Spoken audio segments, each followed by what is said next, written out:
Hi, I'm Taylor Haase. This is Danny Shirey. We are coming to you from day one of Penguins training camp at the Lemieux complex. It's hard to make any, big assessments, analysis of the work they did on day one. But Danny, just what can we take away from maybe the groups that they divided players into their three groups? Yeah, so we know that Sullivan, even though he's not a stranger to tinkering around with his lineup, that he does like to keep pairings of players together. And obviously we did see the pairing of Sidney Crosby and Jake Gensel, but over on rink 2 of the first group skate, we also saw that Brian Rust was paired up with Evgeny Malkin. Now, again, we've not seen any official lines. The entire NHL roster that figures to be out there opening night wasn't even out on the ice all at the same time together today. So there's really no way of knowing what these combinations are really going to look like until we get a bit further into camp and into some preseason games. But I think it is worth mentioning that, Brian Rust might not be a staple with Sidney Crosby on that top line this year. And on top of those two, we also saw Jeff Carter and Kasperi Kapanen together, as well as Teddy Bluger and Brock McGinn that were together. Yeah, I mean, we talked about how they were doing the informal skates, and you really can't read too much into that. Ricardo Rakell's probably not going to be on Jeff Carter's wing. But yeah, some of those pairings were interesting. Now, Rakell wasn't skating on a line with Crosby. It was Valtteri Puustinen. I don't think Valtteri Puustinen is going to be your first line wing, coming out of... As fun as that would be. Yeah, I mean, but he did look good up there, so maybe if he does get a shot later in the season.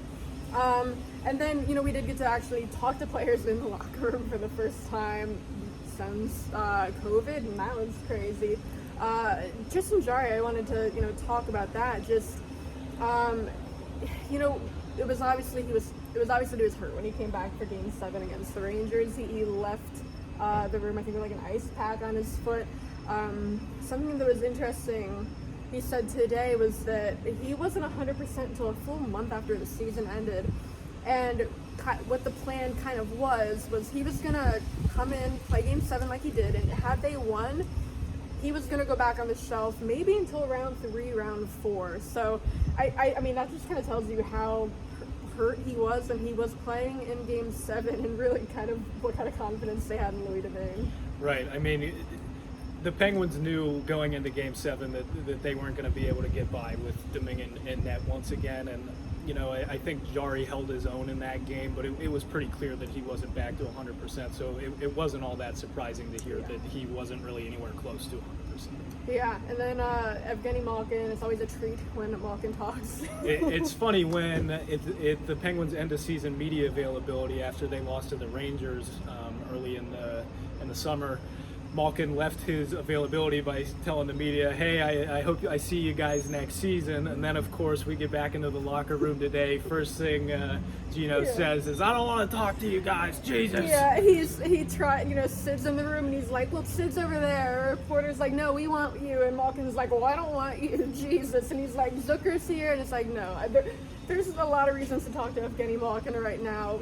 The main one being, this is the first time we've talked to him since he resigned. And he sounded like it was never really a possibility that he was going to hit free agency. I mean, it did come down to the wire, but it sounded like he never really thought he'd be leaving here. Yeah, from everything that he told us and from just everything he said even before the offseason began, he never wanted to leave the Penguins. He's called Sidney Crosby and Chris Letang his brothers. I don't think his contract situation changes that at all. But on top of that, this is a guy who seems to be very particular, right? So would he really, truly want to pack up and start anew somewhere else in a different city at this stage of his career? I don't know. And Ron Hextall told us he wasn't really sure what flipped the switch for Malkin to finally sign just a day after he said that he was going to test the free agent market. But again, I don't know that there was ever that much of a serious risk of Malkin taking off, but it was great to see him back in the locker room today. When we did start talking to him, he's like, all right, I'll give you guys 2 questions. But he did end up giving us, 5, 6, 7 minutes worth of his time. So that was great to see. Although at the end he did say, I hope I don't see you next week. So yeah, he said we get him once a week. So we're going to have to hit Crosby tomorrow. Yeah, Malkin. He acts like he doesn't like talking to the media, but I think he has fun with it. He does crack jokes. There was a question about, getting back to, having all the veterans come back, and he was like, hold up. He's like, I'm not a veteran. I'm a young guy. And he was like, well, at least I'm a young guy, but I don't know about Sid or Letang. So he has fun, but yeah, just talking to the core, sounds like they're really motivated. I mean, touch on the scrimmage. They did have a scrimmage, 4-1, team 2. The goals came from guys you probably wouldn't expect. Please don't ask us for our takeaways. Our takeaway is that Sam Poulin and Danton Heinen hooked up for a very, very pretty goal in the second frame of their scrimmage. But other than that, there's no takeaways. Obviously, these guys are pushing a little more maybe than they were during these informal skates. But, you know, at the same time, it is still training camp. These guys aren't going 100%. They're not necessarily doing things or making the same kinds of reads that they would be in game situations. So don't ask us. Yeah, I mean, the goals came from Drake Kajula, Josh Archibald, Ravis Ansons. Malkin got the empty netter. And then obviously, you know, the nice one from Poulin, who said, Kajula, I mean, he's on Malkin's line at this point. He is not going to be your second line winger, so it is hard to take a whole lot away from the scrimmage. The one thing I'll mention, Dustin Tokarski, the third goalie they signed, he did look really good. He had a shutout in his half.